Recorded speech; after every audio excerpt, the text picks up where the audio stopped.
Hey everyone, welcome back to Comic Frontline. Jay here with another review. Today I'm reviewing Avengers and X-Men Axis number 9. Title of this issue is New World Disorder Chapter 3. It's written by Remender. Pencils by Cheung, Terry Dodson, Leinil Francis Yu, and Adam Kubert.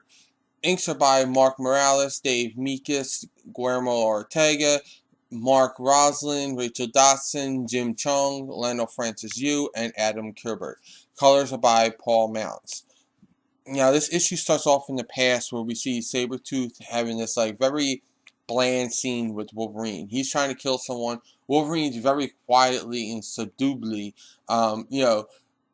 subtly trying to say, oh, Professor X can make you better. He helped me. And he's like, no, I'm an animal and stuff like that. So, didn't like that part right there. But as the story goes further, we find out, that Captain America has Charles Xavier in possession of the Red Skull's body. Xavier's personality is the dominant personality right now.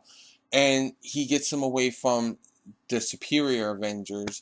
And they go to the Avengers Mansion hideout where Doctor Doom and Magneto come with Scarlet Witch so they can perform the inversion spell again and redirect everybody that was affected into it.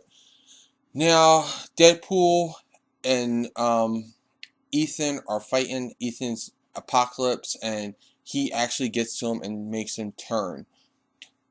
Havoc and Janet have this moment where he rescues her and he tells her, I had to stop it. We need to recreate Planet X though. We need to, have our daughter back.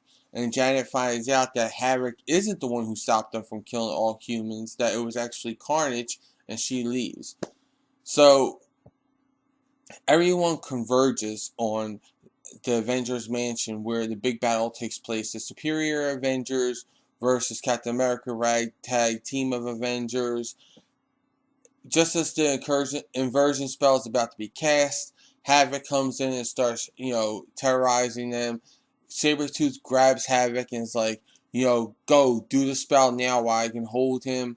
And then just as the spell is taking effect, Iron Man throws up his shield so it blocks him, Havoc, and Sabretooth from being inverted.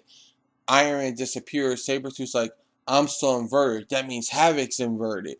And before anyone can take Havoc out, Havoc has Janet by the throat, telling her that their kid never existed and he doesn't care about her. Shrink them down and let them escape, or he's going to blow her head up with his powers. Ethan, played a big part in this by helping stop the Hulk while they were doing the inversion spell. Everybody's returning to normal. We find out that the inverted villains, while they were being good, decided to make a video taking credit for all this craziness that the Avengers and X-Men were flipped.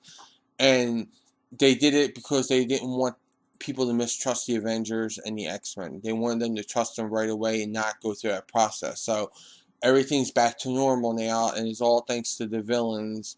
Captain America says that, they were true heroes and all that. Next, we get the little recap of what's going on. Havoc has went to his brother. They hug.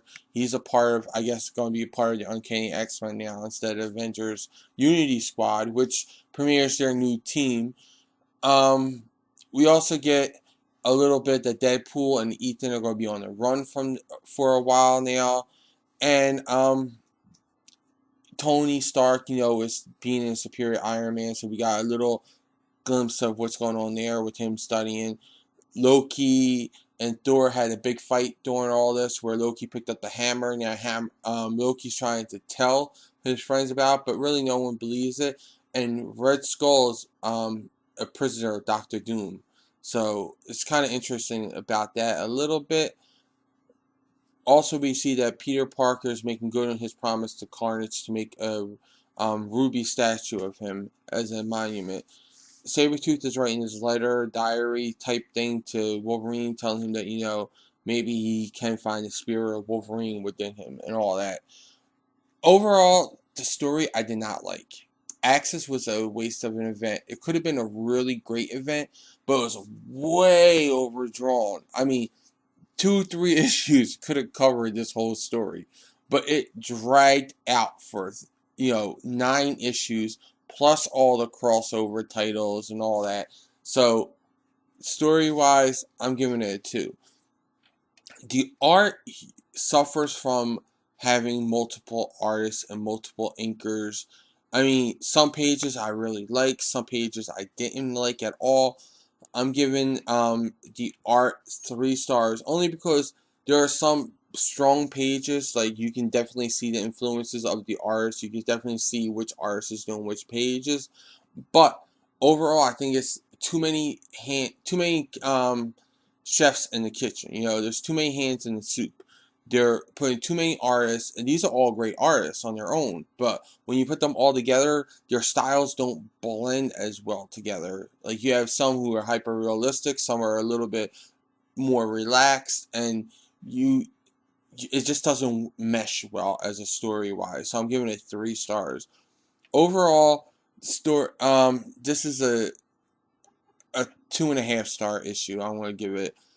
I wouldn't recommend picking up Axis at all. The only good thing about Axis for me as a whole is the whole Superior Iron Man element, and I'm interested in seeing Sabretooth as a good guy again, but I would rather him have come out of Death of Wolverine, seeing his, this guy that he's known all this time dead, and come upon the spirit of Wolverine through that, than some stupid inversion spell. So I'm interested in Sabretooth's story, but at the same time, I don't think it should have been this way.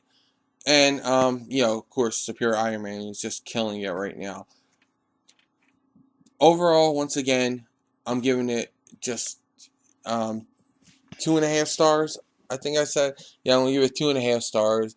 Don't recommend picking it up because Axis was really a waste of event. You don't need to know anything. You want to pick up Superior Iron Man, pick it up. That's all you need to do.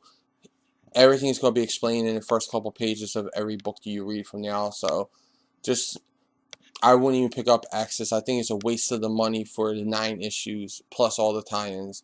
Once again, overall 2.5 stars. Well, those are my thoughts. Now I want to know what yours are in the comments below. Also, like this video, subscribe to Comic Frontline, check out and subscribe to my channel, The Comic Book Theater. Check out Comic Frontline, the site, for all the latest previews, reviews, news, and interviews. For even more news on all things related to comics, comicrelated.com is your source for all your comic book needs with daily updates. And don't forget to like and follow me and Comic Frontline on Facebook, Twitter, and Google+. I'll include all these links in the description below. Until then, I'll catch you in the next review.